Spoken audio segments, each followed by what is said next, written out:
A company you want to apply to has asked you to send your CV. And you are thinking, what? Are you kidding? Don't worry. CV means course of life in Latin. And that is just what it is.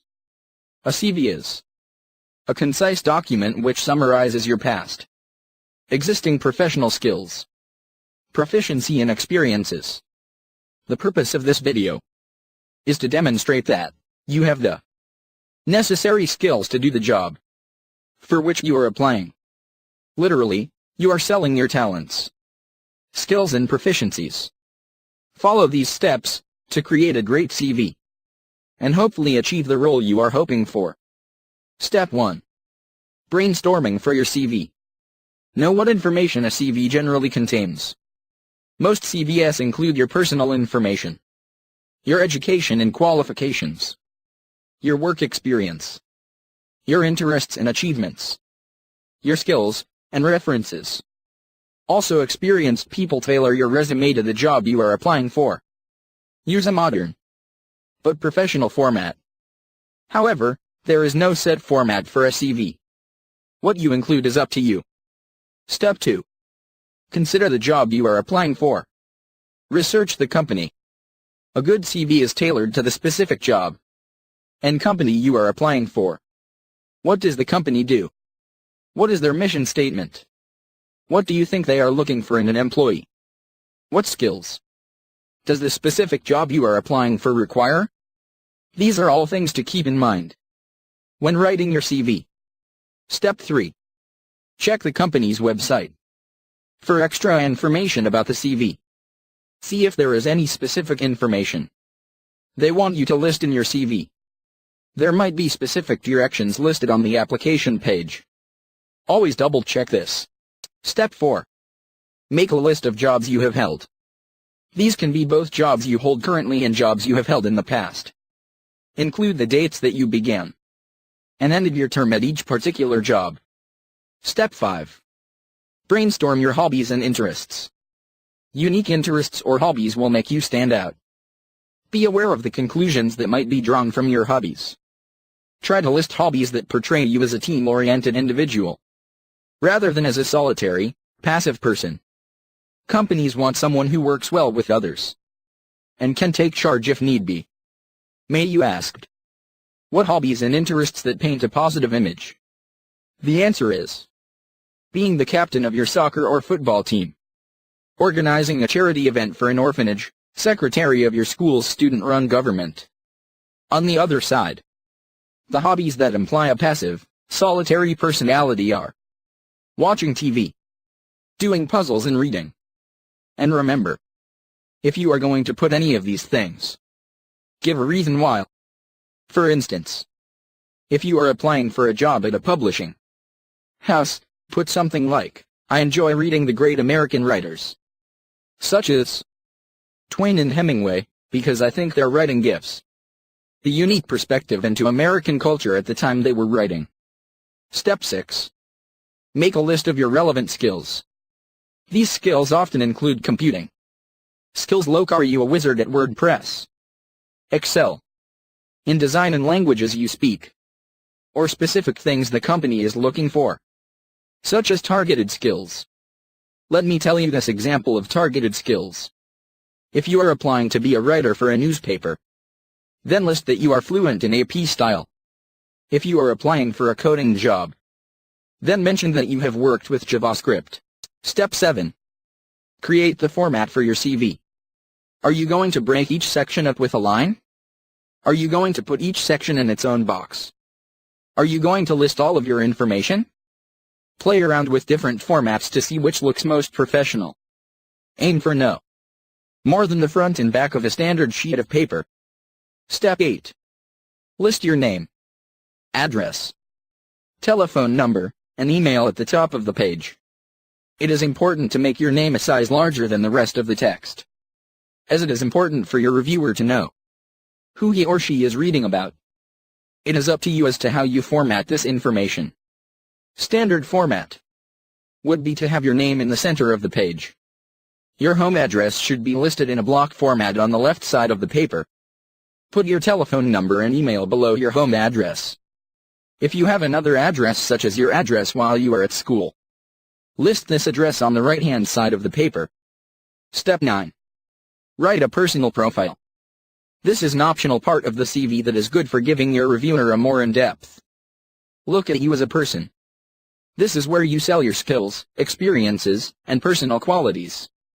It should be original and well-written.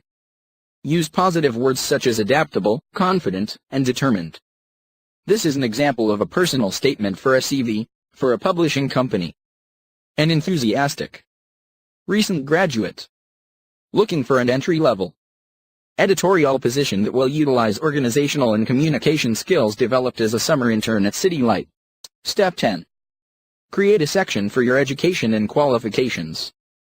This section can be at the beginning of your CV, or you can choose to list it after other sections. The order of sections is up to you. List your education in reverse chronological order. Begin with university if you attended, or are attending it, and work your way backwards. List the name of your university, the dates you went there, your major and minor, and your grade point average or levels. For example, you can write the following.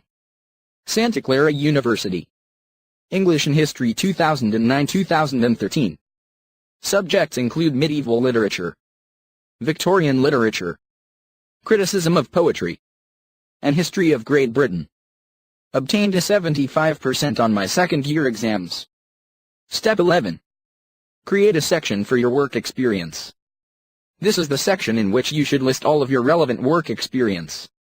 List the name of the company, the location of the company, the years you worked there, and what you did. Start with your most recent job and work backwards.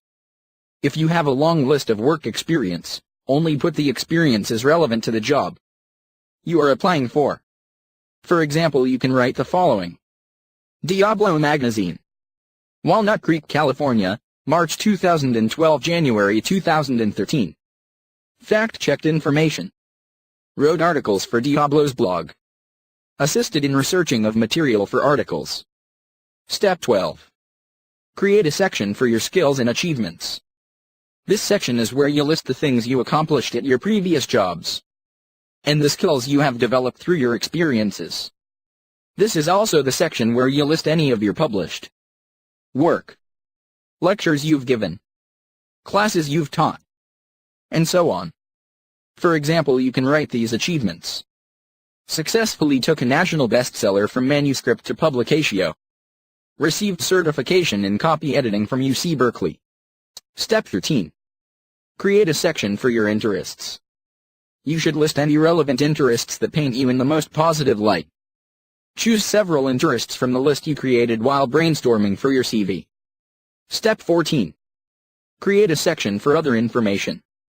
If there is a noticeable gap in your CV, or there is some other information you would like to share, just put it in this section. This sort of information can include leaving work to take care of children and so on.